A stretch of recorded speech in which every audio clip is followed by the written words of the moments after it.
Congressman DioGuardi, the United States has now the new president-elect, Mr. Donald Trump. It has been said that Donald Trump is a pro-Slavic American president. Is there any fear that he will side more and more towards Serbia and less and less pro-Albanians, Kosovo in particular? Okay, before I answer that interesting question, let me thank you for coming here today to Washington and for being with us last night. We had this wonderful panel that Shirley and I put together on racism in America, dealing with the African American community and the work that I've done for many years to try to boost the image of those African American war heroes who were denied their awards even though they died, risked their lives in World War I and World War II. And I'm so happy that you reached out to me. I didn't know who you were before, and I'm always happy to hear that young Albanians are here trying to do good with their lives and trying to connect with people like me and Shirley and the U.S. government in order to do what we can to keep helping the Albanian people. Now for your question. It's interesting that this question comes up today from you because an article appeared in Belgrade in Slavic, and I got so many calls from Albanians. Joe, did you see the article that looks like Trump is favoring the Slavs? So I immediately called Trump's office in New York and spoke to his chief of staff, his personal assistant, to say, Rona, something is going on here, and I can't believe this because I know that Donald has so many Albanians working for him in his buildings. He told me one time he's so happy because he could trust them. They have security guards from Albanians in New York. The union is the Service International Union 32BJ. 10,000 Albanians in Manhattan work for this union, and that's why they are all the security people and the door people and the managers of the buildings on Park Avenue, Fifth Avenue, Madison Avenue, all the important places where a lot of our Jewish friends lived, and I was using them as part of our lobby during the war, telling them, hey, you don't know how good the Albanian people are. Here's the story, how they saved the Jews, and here's what Milosevic is doing. And I gave them the memo by Trubilovic, 1937, showing how they were going to exterminate the Albanian people. So I know this union very well, and so does Donald Trump. And he has Albanians working in all of his buildings. So I called to say, how could this be that Donald will do this? And Rona says, Joe, we already heard on this story. It's not our story. Someone planted this. This is a phony story. This didn't come from us. It looks like somebody in the Slavic community in Chicago is trying to make it look like we are supporting the Slavs, and that is not the case. So you think Donald, what do you think is going to be the relation between Albania and their new president-elect? Albanians and Donald Trump. That remains to be seen, because now Shirley and I have to do our work in order to educate, make sure he knows that Albanians are not just doormen and security guards, that these are people who are still suffering in the Balkans from what's going on with Slavic domination and with corruptions by Albanians and Slavs in Kosovo, in Macedonia, and in Albania. This is still a work that's not finished, and we have to be sure that we explain to him that the Albanian people need his attention. Now, he's going to have a difficult time. He wants to change healthcare. He wants to change the tax laws. He wants infrastructure for America. He wants to change immigration. So now we got to try to get number 5, help the Albanian people. This is what we have to do, but that's why Shirley and I come to Washington. That's why we have Liga Cittadina Shqiptare Americana, the Albanian American Civic League. It's the only registered lobby for the Albanian people in Washington for all over America. We use it to lobby the State Department, we use it to lobby the Congress, and let me stop here for a minute, because I don't think Albanians know how good Shirley and I are, because they don't know how the system works. They are so used to a parliamentary system where one party controls everything. They say, well, you know, Obama was president, so what could Joe DioGuardi do? He's a Democrat, Joe is a Republican. Well, they have to know that Shirley is a Democrat. So we have big respect here because we represent both parties, okay?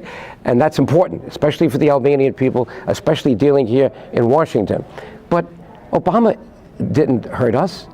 And no matter who if you called me before Trump was elected and you said, oh, Joe, what are we going to do about the presidency? I said, what are you worried about? We don't care who the president is. We have our power from the Congress. This is not like the parliament in Kosovo or in Albania or in Macedonia where one party controls everything. We know that we have friends in the Senate, like Senator John McCain. He's our best friend. Now I'm worried about his election. Good news is he got elected by a big margin. So we know he's going to be the chairman of the Armed Services Committee. What a wonderful committee to have friends on, and he's going to control that committee. And in the House, we still have Dana Rohrabacher, who's been the best, gun. You know what a gun is with the ammunition? Well, we have people who have the words that come out like bullets when you need them for the right cause. And Dana Rohrabacher in the House has been that person, along with the chairman of that committee. Now, the chairman used to be Ben Gilman. It used to be Tom Lantos. It used to be Henry Hyde. They're all gone now. Henry Hyde and Tom Lantos have died. And then Gilman is 94 and he's in a nursing home right now. But we have now the new chairman and we're working with him. Okay? So the point is, we get our power. You have to look at the league, the website, www.aacl.com, to see all the hearings we had for 25 years, all the dinners we had, all the rallies we had, to see Bob Dole, to see Joe Biden when he was a senator, to see Henry Hyde, Tom Lantos, Larry Pressler, Senator Pell. We got our power from the Congress even when the White House had a different president. Even Clinton.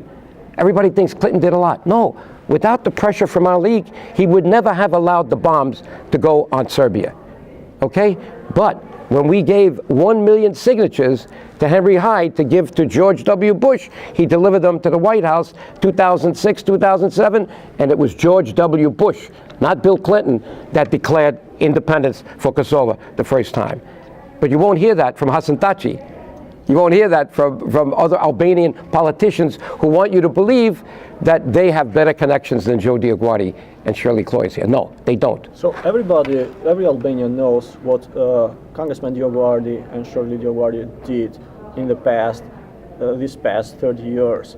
So what are Joe and Shirley doing right now on this? The same thing. Albanians have not solved their problem. As you heard Shirley earlier when we had breakfast, Kosovo is independent in name only. It's a word. Where is the independence of Kosovo when they won't allow smart, educated Albanians to give speeches in Western Europe because the visa liberation did not yet come to Kosovo because the Serbs are blocking it. And Hasan Taci and the leaders are not speaking loud enough to get this. Where is the independence when 5 of the 28 countries in Europe still do not recognize Kosovo, including Serbia and Greece, right next door? Why? Because they're Orthodox and Albanians are mainly Muslim? Is that a good reason?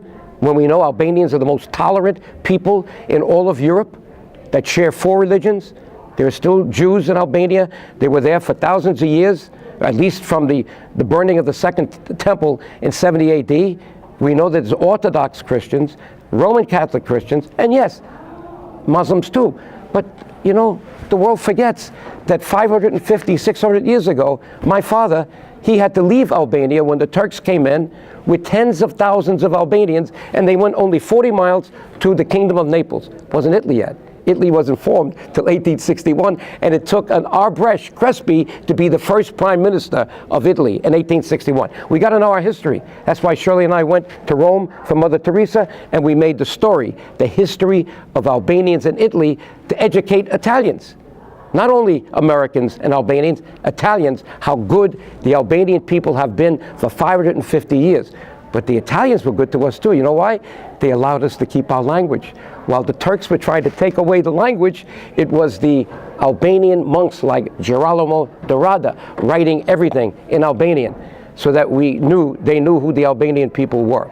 So we have to understand that the Albanian people have been victims of misinformation. And Shirley and I are working hard to try to change that. to try to build the image of the Albanian people, not only here in Washington, but in Italy. And when we go to other places in Europe, we were in Berlin 6 months ago. We spoke, the Albanians, young, educated Albanians formed their own association in Berlin and invited me and Shirley to speak at the University of Berlin Technical School, and we did. It was wonderful. So one of our key things now, as you say, we did this in the past. What are we doing in the future? The same thing. Educating the world, especially here in Washington. Who are the Albanian people? Why do they still need our help? Why are they the most tolerant people in Europe? Don't believe just Joe DioGuardi. Look at what they did. Don't look at what I say. The Jews now know it. We have the book, Rescue in Albania. Shirley and I give this out all over. And it's not going to be long that the government of Israel is going to recognize Kosovo. We are working on that right now, because I know a few weeks ago the archives in Albania were opened up. We have good connections with, people in the ministry there, like Ambassador to the UN, Ferhat Hoxha, who's there now, and he did a lot of good work to open those archives. And now we have people going there, and Israel just sent professors to go there to find the names of the other Albanians that we don't know that saved the Jews. Not just from Albania, guess where from? Kosovo. Because many of those Jews got to Albania because they came through Europe to Yugoslavia, they went to Kosovo. The Nazis controlled Yugoslavia. The Italians controlled Albania. So they had to get them away from the Nazis across the border, and it was like what the Americans did. Look at Abraham Lincoln in back of me. Americans during the Civil War from the South wanted to get rid of slavery. They had to make sure that the North and the South, that were good people, wanted to work together. They got the slaves, even before they were freed, to move from house to house to house till they got in the North. That's called the Underground Railroad. The Albanians created that for the Jewish people who reached Kosovo. That's why there are 3, 4, maybe 5,000 Albanians that we still don't even know their names that got from Europe through Kosovo to Albania. I'm very happy to tell you that. We're working on that too, and I think finally, and we've been lobbying Israel a lot, Israel, I think you're going to see soon, you're hearing it from me first, is going to recognize Kosovo. So you mentioned Kosovo first, and you mentioned what their government is doing, and especially in recognizing, in making it possible to recognize its independence. What do you think about the governments in Albania and for the Albanians in Macedonia? Are they doing a good job? You're talking about, in Macedonia, you're talking about a Slavic-controlled government with a large Albanian minority. We know there's at least 800,000 Albanians in Macedonia. The official count, and you can never trust the Slavs when they're counting Albanians, because either they lose the papers or they undercount deliberately. They say 25%. Now we know there's 2 million people there. 25% would be maybe 500,000. No, it's probably 40% at least. I think it's even more. If we could get independent counters to come in. I tried to do this in 1992. You probably don't know. Go on the website and you'll see I went in 1992 for the referendum by the Albanian people for something they called Ilirida. They wanted a separate republic so they can control. They weren't saying give us a separate state. They're saying, well, listen, Yugoslavia had 6 republics and 2 provinces. Kosovo was one of them.